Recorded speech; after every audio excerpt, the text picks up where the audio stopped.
I grew up in a very broken home. I had several older brothers. We ended up going into foster care, and just a lot of decisions got made at home, that weren't good.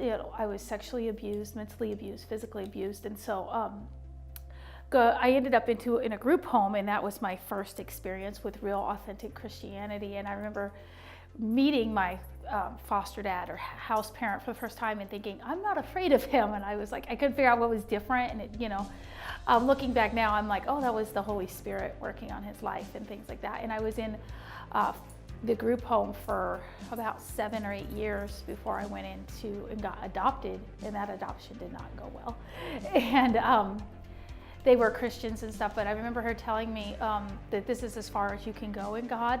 And I was like, well, this is it, and I'm out. And then from that moment on, I began to I really, kind of fell back into prostitution. Really, I did drugs. I did, typical street life behavior. I was homeless for a while, bounced back and forth. I had a hard time keeping a job. I ended up getting pregnant and giving a child up for adoption, which is probably definitely the best decision for the child at the time.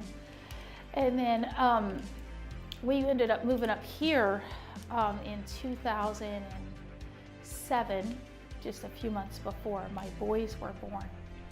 And Mama kept inviting me, and kept inviting me, come to church, come check it out, it's awesome. And I was like, okay, I'm gonna go, so she'll shut up. I wanted her so I was like, so I came, and it was September 22nd, 2007. And I remember because Pastor Doug was preaching about the new wine in new vessels and things like that. So I just remember we were walking down the hill to go home, and I was just like, okay, God, whatever you want to do from here on out. And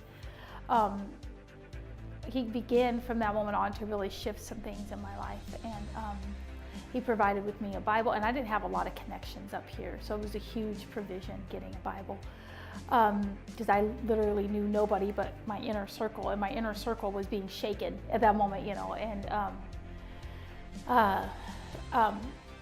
he provided housing, continued to provide housing, even though I had no means for working at the time because my boys were, there was a lot of health problems going on with them, and I had no means for working. He continued to provide for housing. I used to have to walk everywhere, which I don't mind walking, but it's a little different when you have to walk versus the choice to walk. And so, we're a lot more stable mentally now. I view life differently now. I feel when I first got saved, I really had a victim's mentality and a victim's perspective on things. But, and I have hopes and I have dreams, and I now try to view the world as a conqueror, as an overcomer, and yes, we can, and I have hope for tomorrow. And I'm going to school now for my teaching certificate. And had you told me like 11 years ago, oh, you'll be doing this in 11 years, I would have never believed you, because I had given up on that. And that's always been a dream of mine, to do that. There was a lot of pivotal moments in my relationship with Jesus, but one of the coolest that really stand out was, I'd only been saved maybe a year or two, and I was being investigated by CPS at the time because because I had been abused, they didn't feel that I had the means to be a good mom. And I'll never forget, I turned around I lived in a trailer house, and I just was like, God, if you don't do this, this isn't gonna happen. And because I had what they were saying about me in a sense was true. I was overwhelmed. I had no means to do certain things. I didn't have a car, and they had put an impossible thing on me. They're like, you need to get a car. And I was like, I literally got like $600 a month in cash from the state to live off of. And I was like, a car's not happening, I don't know. But within a week I had a car, and I just could sense in my spirit the whole situation just turn around in my favor. With the provision of a car, he supernaturally provided a car, and I'm like, I will serve God till eternity because of that moment, because he protected me and he protected my family, from something that I had no means of. And in the world's eyes, they would have been justified. I wasn't being abusive, but I didn't know things that they thought I should know. And so I can tell you today that we are here only by the grace of God. we have come through what we've come through only by the grace of God, and that I have a relationship with my kids that I never had with my parents, and I will probably never have with my parents. The world will try to isolate you. Don't ask anybody and stuff. But I've found, as I've asked for help, as I've sought the wisdom and things, that it's been there, and God has provided every time. But that was a very pivotal moment in my relationship with God, that I was like, okay, I can trust him and I can lean on him, and he's going to totally come through. And I'll never forget sitting there on the porch, and they came back from visit. They're like, so you got a car? And I was like, yes I did. And God totally, I can't even express to you, but there was this complete turnaround of the situation that natural circumstances couldn't have provided. Well, everything is totally different now. Like I said, we're stable. I'm working at like my dream job, doing my career. We have plans for the future. We have hopes for the future, whereas before we didn't.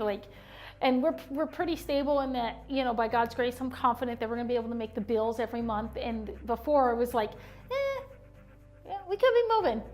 We didn't know. We have clothes on our backs, clean clothes, not clothes that we got out of a garbage can somewhere.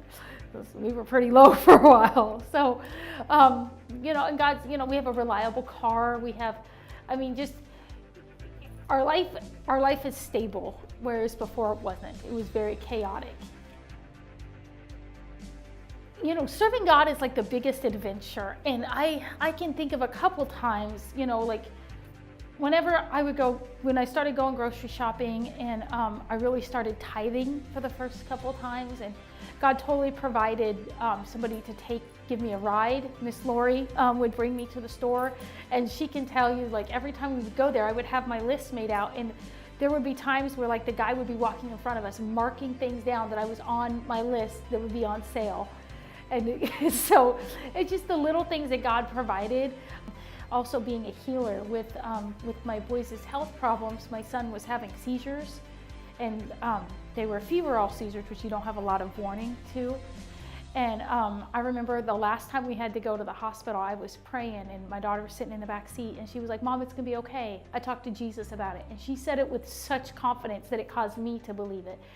And we were in and out of that hospital emergency room within an hour, and he has not had a seizure since.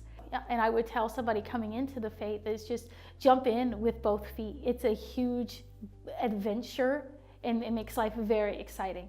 I am Sozo.